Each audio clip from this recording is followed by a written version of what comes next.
East River didn't rise gently. It broke through, pouring into subway tunnels that had carried New Yorkers for more than 100 years. 7 tunnels filled with seawater in a single night. This was Hurricane Sandy, and by landfall, it wasn't technically a hurricane anymore.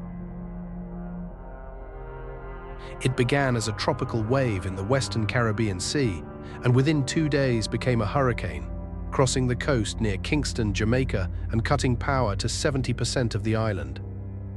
Offshore, it exploded into a Category 3 storm, slamming into Cuba near Santiago de Cuba and killing 11 people.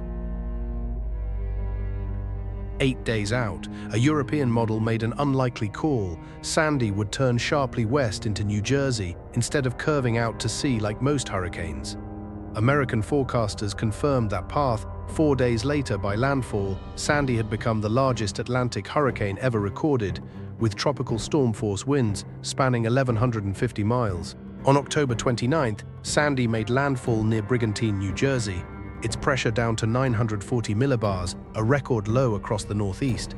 Though technically post-tropical, it still carried hurricane-force winds. A storm surge over 13 feet high tore into New York City, flooding the Brooklyn Battery Tunnel and cutting power across lower Manhattan. When the lights came back, the scale was clear. Roughly 8.5 million customers had lost power.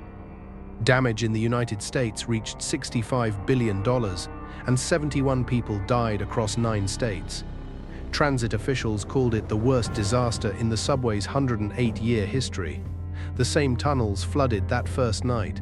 Sandy's name was retired in 2013. It will never be used again.